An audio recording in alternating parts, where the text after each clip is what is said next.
Est-ce qu'il y aura du Beaujolais? C'est une vraie question. Quelles conséquences le virus va-t-il avoir pour les vignerons cette année? Novembre, normalement, c'est le mois du Beaujolais. Jeudi, 3e du mois, comme le veut la tradition. On devrait trinquer dans les bars. Alors, oubliez les grappes de ballons gonflables, les bouteilles qui coulent à flot comme chaque année. Ça sera pas ça. À quoi va ressembler le Beaujolais cette année? Avec nous, Grégory Large, bonjour. Merci d'être en direct. Vous êtes directeur général de la maison Momsin. Question de François. Comment s'annonce cette cuvée 2020? Et la traditionnelle question, quel goût a-t-il cette année? Qualitativement, les vins sont vraiment très très bons. On a bénéficié d'un climat optimal cette année, notamment avec une sécheresse assez importante qui a débuté pour le 14 juillet et qui s'est terminée après les vendanges, ce qui a fait qu'on a une concentration des baies maximale avec des taux de sucre très très importants. Donc on a des vins qui sont riches, qui sont charnus, très fruités, mais avec énormément de fond. Donc très fruits rouges, fruits noirs, cassis, framboises, une super qualité de gamay. D'où ça nous vient d'ailleurs cette tradition du 3e jeudi du mois de novembre pour fêter le Beaujolais? Traditionnellement, le Beaujolais a toujours été le vin de Lyon et notamment des soyeux lyonnais. Donc le Beaujolais a toujours été vendu à Lyon.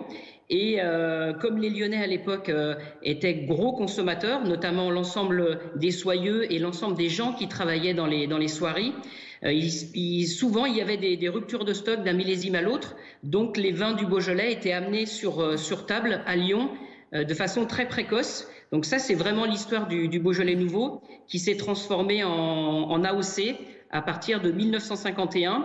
Et puis, traditionnellement, il était fêté au 15 novembre. Et puis, depuis 1985, le 3e jeudi de novembre a été choisi pour lancer les Beaujolais nouveaux en France et dans le monde entier. Et d'où vient sa réputation de banane qui vous a fait quand même pas mal de tort? Je dirais que la banane est déjà le Beaujolais nouveau, si vous voulez, est devenu un produit très important en termes de volume. On a perdu un petit peu nos racines pendant quelques décennies, notamment dans les années 80 et les années 90 pour faire un vin un petit peu plus uniformisé. Mais depuis disons 1998 et le début des années 2000, il faut savoir que dans le Beaujolais, on a vécu une crise très importante, ce qui a fait que les arrachages de vignes qui devaient se faire pour être replantés sur des nouvelles vignes n'ont pas été réalisés. Ce qui fait qu'aujourd'hui, on est maintenant sur un vignoble qui est très âgé, entre 50 et 70 ans, donc automatiquement, qui ne produit plus autant de volume que ce qui était fait par le passé. Et donc, aujourd'hui, on est sur des petits volumes, beaucoup de raisins par cep, mais des petits raisins avec beaucoup de peau, beaucoup de pulpe, mais ça permet d'avoir des vins très concentrés. Et puis dans le même temps, on a bénéficié également du réchauffement climatique, ce qui fait que nos vins sont beaucoup plus mûrs, ont un sucre naturel beaucoup plus important, et on est vraiment dans une révolution au niveau du Beaujolais depuis maintenant une quinzaine d'années, avec un vignoble qui a complètement changé. Et pour appui, je vous invite à lire l'article de M. Jacques Dupont dans Le Point de cette semaine qui parle très exactement et très justement du Beaujolais et du nouveau Beaujolais qui est en train de s'écrire maintenant. Bon, vous nous donnez envie d'y goûter. C'est la grande question maintenant de Simon. Comment fêter le Beaujolais, ne serait-ce que le goûter, en plein confinement? Je dirais assez compliqué, mais on essaye d'être flexible, d'être agile et de trouver des solutions. Alors nous, quand je parle de nous, je parle des producteurs. Je parle également de l'ensemble de nos clients. Donc au niveau des producteurs, il y a une grosse, je dirais, un gros élan de click and collect avec les caves qui restent ouvertes. Donc c'est important, les caves de nos vignerons restent ouvertes avec un système de click and collect. Il y a des initiatives locales aussi qui sont mises en place pour aller livrer les consommateurs à domicile.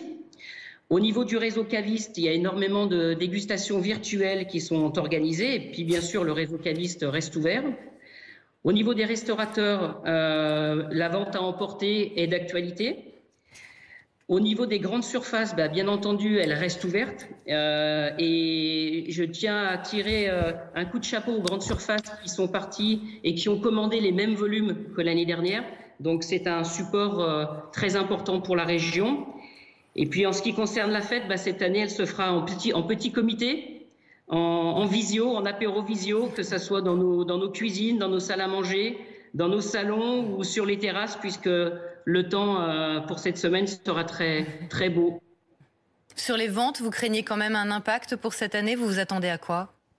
Mais sur les ventes, automatiquement, on a une partie de notre clientèle qui est fermée, l'ensemble du réseau restaurateur. Donc on est sur une tendance de vente qui est à moins 25.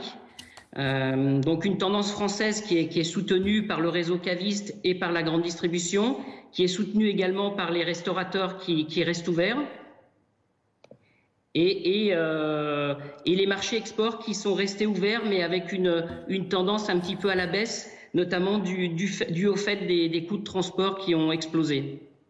Merci beaucoup Grégory Large d'avoir été en direct. Donc voilà, le Beaujolais qui sera bien là jeudi et même avant, et autant en profiter puisque visiblement cette année il s'annonce très beau, très bon.